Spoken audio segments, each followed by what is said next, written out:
আসসালামু আলাইকুম, স্বাগতম জানাচ্ছি বিবিসি নিউজ আন্তর্জাতিক সংবাদে। শুরুতেই সংবাদ শিরোনাম, এরপর বিস্তারিত। ইসরায়েলি হামলায় লেবাননে ৭ দিনে ৮৩ শিশু নিহত, ইউনিসেফ। মিনাব স্কুলের ১৬০ জনেরও বেশি ছাত্রী হত্যার দায় কার? বেরিয়ে এলো আসল সত্য। ইরানিদের হত্যার হুমকি, ট্রাম্পের যুদ্ধাপরাধের স্বীকারোক্তি, আরাগোচি। যুদ্ধের কারণে পার্লামেন্ট নির্বাচন ২ বছর পেছাল লেবানন। দর্শক, এতক্ষণ শুনছিলেন সংবাদ শিরোনাম। এখন বিস্তারিত। আপনি যদি ইসরায়েলের ধ্বংস চান এবং মুসলিমদের পাশে থাকেন, তাহলে ভিডিওতে লাইক করে চ্যানেলটি অবশ্যই সাবস্ক্রাইব করে দিবেন এবং আপনার মূল্যবান মতামত অবশ্যই কমেন্টে লিখে জানিয়ে দিবেন। এখন বিস্তারিত। ইসরায়েলি হামলায় লেবাননে ৭ দিনে ৮৩ শিশু নিহত, ইউনিসেফ। ইসরায়েল ও হিজবুল্লার মধ্যে যুদ্ধ তীব্রতর হওয়ায় গত ২ মার্চ থেকে লেবাননে অন্তত ৮৩ শিশু নিহত এবং ২৫৪ জন আহত হয়েছে। আজ সোমবার ৯ মার্চ এ তথ্য জানিয়েছে জাতিসংঘের শিশু বিষয়ক সংস্থা ইউনিসেফ। ইউনিসেফের ওয়েবসাইটে প্রকাশিত এক বিবৃতিতে বলা হয়েছে, গত এক সপ্তাহে লেবানন জুড়ে প্রতিদিন গড়ে ১০টিরও বেশি শিশু নিহত হয়েছে এবং প্রতিদিন প্রায় ৩৬ জন শিশু আহত হয়েছে।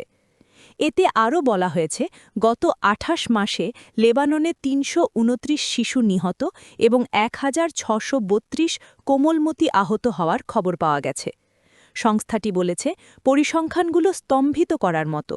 সংঘাত শিশুদের ওপর যে ভয়াবহ প্রভাব ফেলছে, এটি তারই এক জঘন্য প্রমাণ। মিনাম স্কুলের ১৬০ জনেরও বেশি ছাত্রী হত্যার দায় কার? বেরিয়ে এলো আসল সত্য। গত ২৮ ফেব্রুয়ারি ইরানের মিনাম শহরের একটি প্রাথমিক বিদ্যালয়ে ভয়াবহ হামলায় ১৬০ জনেরও বেশি ছাত্রী নিহত হওয়ার ঘটনায় নতুন মোড় নিয়েছে।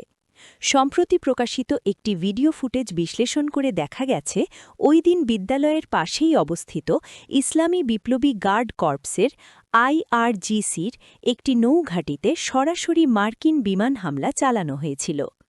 আধা সরকারি ইরানি সংবাদ সংস্থা মেহর নিউজে প্রকাশিত এই ভিডিওটি প্রথমবারের মতো ওই এলাকায় ক্ষেপণাস্ত্র আঘাত হানার দৃশ্য সামনে এনেছে, যা এই ঘটনার জন্য ইরানকে দায়ী করা মার্কিন প্রেসিডেন্ট ডোনাল্ড ট্রাম্পের দাবিকে সরাসরি চ্যালেঞ্জের মুখে ফেলেছে।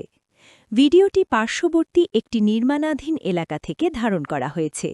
এতে দেখা যায়, একটি শক্তিশালী ক্ষেপণাস্ত্র IRGCর ঘাঁটির একটি ভবনে আঘাত হানছে। James Martin Center for non proliferation স্টাডিজের গবেষক স্যাম লেয়ার সিএনএনকে জানিয়েছেন, ভিডিওতে দৃশ্যমান ক্ষেপণাস্ত্রটির গঠন ও ডানা বিন্যাস মার্কিন নৌবাহিনীর ব্যবহৃত BGM বা UGM-109 টনাহক ল্যান্ড অ্যাটাক মিসাইলের সঙ্গে হুবহু মিলে যায়।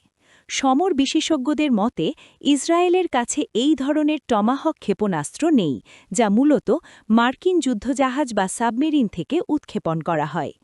ভিডিওর দৃশ্যপটে দেখা যায়, ক্ষেপণাস্ত্রটি ঘাঁকিতে আঘাত করার পরপরই ক্যামেরার ডান দিকে ঘুরলে সাজারে তাইয়েবা স্কুলের দিক থেকে বিশাল ধোঁয়ার কুণ্ডলী উঠতে দেখা যায়। সেই সময় আতঙ্কিত সাধারণ মানুষকে নিরাপদ আশ্রয়ের জন্য দৌড়াতে দেখা গেছে। ইরানিদের হত্যার হুমকি, ট্রাম্পের যুদ্ধাপরাধের স্বীকারোক্তি, আরাগাচি। মার্কিন প্রেসিডেন্ট ডোনাল্ড ট্রাম্পের সাম্প্রতিক ইরানিদের হত্যার হুমকি মূলত যুদ্ধাপরাধ এবং মানবতার বিরুদ্ধে অপরাধের স্পষ্ট স্বীকারোক্তি বলে অভিহিত করেছেন ইরানের পররাষ্ট্রমন্ত্রী আব্বাস আরাগাচি। রোববার ৮ মার্চ জাতিসংঘ মহাসচিব, নিরাপত্তা পরিষদের সভাপতি এবং সদস্য দেশগুলোর পররাষ্ট্রমন্ত্রীদের কাছে পাঠানো এক আনুষ্ঠানিক চিঠিতে তিনি এই অভিযোগ করেন। চিঠিতে আরাগাচি উল্লেখ করেন, ট্রাম্পের এই ঔদ্ধত্যপূর্ণ বক্তব্য আন্তর্জাতিক আইনের চরম লঙ্ঘন এবং এটি সরাসরি নিরপরাধ বেসামরিক নাগরিকদের লক্ষ্যবস্তু করার প্রমাণ বহন করে। এর আগে ট্রাম্প তার সামাজিক যোগাযোগ মাধ্যম ট্রুথ সোশ্যালে ইরানকে সতর্ক করে বলেছিলেন যে এ পর্যন্ত যেসব এলাকা বা জনসমষ্টিকে লক্ষ্যবস্তু করা হয়নি, এখন তাদেরও সম্পূর্ণ ধ্বংস এবং নিশ্চিত মৃত্যুর আওতায় আনা হবে। আরাগাছি তার চিঠিতে জানান, গত ২৮ ফেব্রুয়ারি থেকে শুরু হওয়া যুক্তরাষ্ট্র ও ইসরায়েলি হামলায় ইরানে এ পর্যন্ত ১৩০০-র বেশি বেসামরিক নাগরিক নিহত হয়েছেন। হামলায় ৭,৯৪৩টি আবাসিক ইউনিট, ১,৬১৭টি ব্যবসা প্রতিষ্ঠান, ৩২টি চিকিৎসা কেন্দ্র, ৬৫টি স্কুল এবং রেড ক্রিসেন্ট সোসাইটির ১৩টি ভবনসহ প্রায় ৯,৬৬৯টি বেসামরিক স্থাপনা ধ্বংস করা হয়েছে।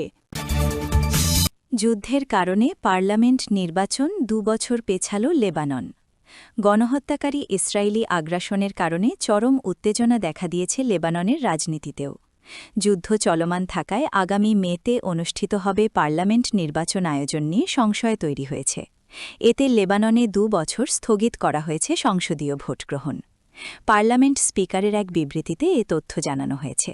এতে বলা হয়, ইসরায়েল ও হিজবুল্লার মধ্যে চলমান সংঘাতের কারণে লেবাননের পার্লামেন্ট আগামী মে মাসে অনুষ্ঠিত হতে যাওয়া সাধারণ নির্বাচন ২ বছরের জন্য স্থগিত করেছে। আজ সোমবার ৯ মার্চ হিজবুল্লাহর সংসদীয় দলের প্রধান মোহাম্মদ রাজ সহ সংসদ সদস্যরা এক অধিবেশনে মিলিত হন। অধিবেশন চলাকালীন বৈরুতের নিকটবর্তী দক্ষিণ শহরতলির আকাশ দিয়ে ইসরায়েলি যুদ্ধবিমানগুলোকে উড়তে দেখা যায়। এরপরই এমন সিদ্ধান্ত এলো।